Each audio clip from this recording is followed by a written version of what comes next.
For a single day in the summer of 1947, the United States Army told the world it had captured a flying saucer. It is the only time in history a government has ever said those words on the record.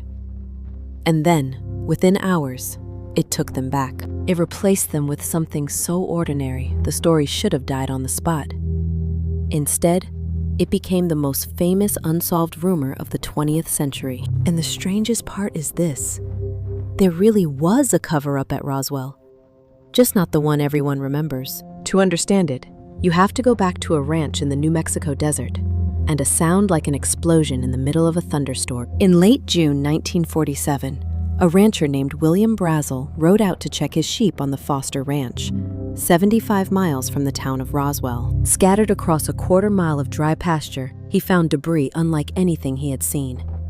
Thin foil that would not stay bent, light beams, tape printed with strange figures, and the timing could not have been stranger. Just 2 weeks earlier, a pilot near Mount Rainier had described 9 objects skipping across the sky, like saucers. The phrase "flying saucer" was suddenly everywhere. So when Brazel finally mentioned his debris to the sheriff made a call to the Army Air Base on the edge of town. That base was no ordinary airfield. Roswell Army Air Field was home to the 509th, at the time, the only unit on Earth trained to drop atomic bombs. They sent an intelligence officer, Major Jesse Marcel, out to the ranch. He filled a car with the wreckage and drove it back to base, certain he had never seen material like it. Foil thinner than paper that could not be dented. Small beams that would not burn. Whatever it was, it did not behave like anything made in 1947. And then the base did something almost no military installation ever does. It admitted, in writing, that it had recovered the impossible. On July 8th, the information officer at Roswell handed reporters a statement. The 509th had come into possession of a flying disc. The wire services lit up. That afternoon, the Roswell Daily Record ran the headline that would outlive everyone who wrote it. For a few hours, it was official. The United States military had announced the recovery of a flying saucer. And then, just as fast, the door slammed shut. Debris was flown north to Fort Worth, Texas, to the headquarters of the 8th Air Force. There, it met its commanding general, Roger Ramey. And Ramey took one look at the situation and got in front of it. He called the press into his office. He laid the wreckage out on the floor, and he posed with it for the cameras. His explanation was simple and deflating. It was not a flying disc at all. It was a weather balloon. Foil, rubber, and thin balsa sticks. The next day's papers carried the correction, a mistake by an overeager officer, quietly cleaned up. For decades, that was the end of it. A one-day sensation, filed away and forgotten.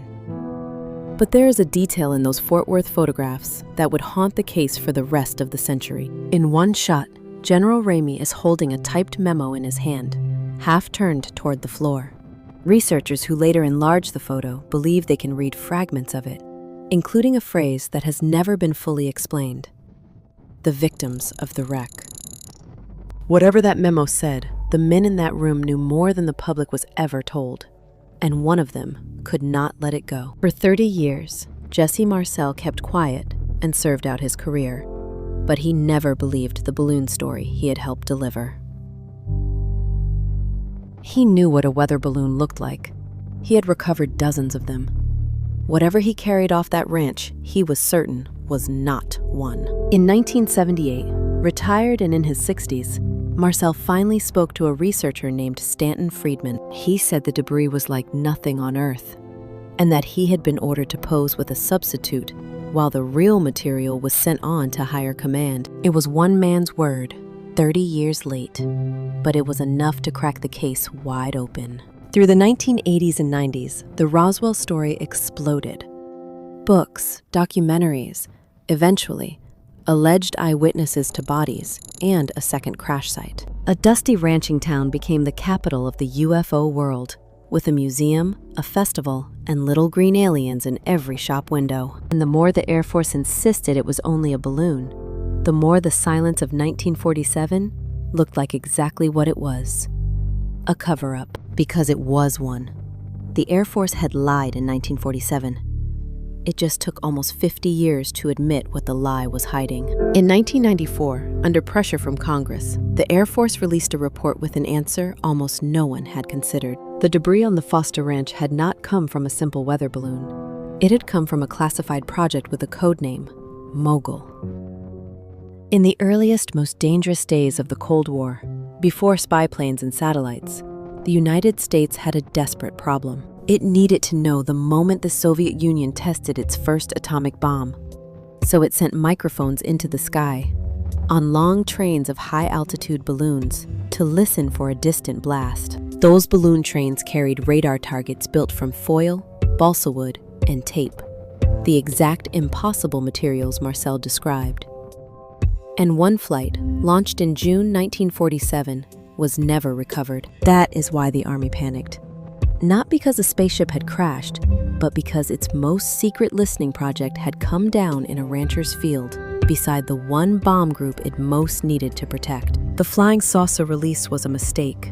The weather balloon was a cover story. And underneath both was a real national secret, kept for half a century. So Roswell was what the believers always said. A government hiding the truth about strange debris in a desert. They were right about the cover-up. They were only wrong about what was being covered up.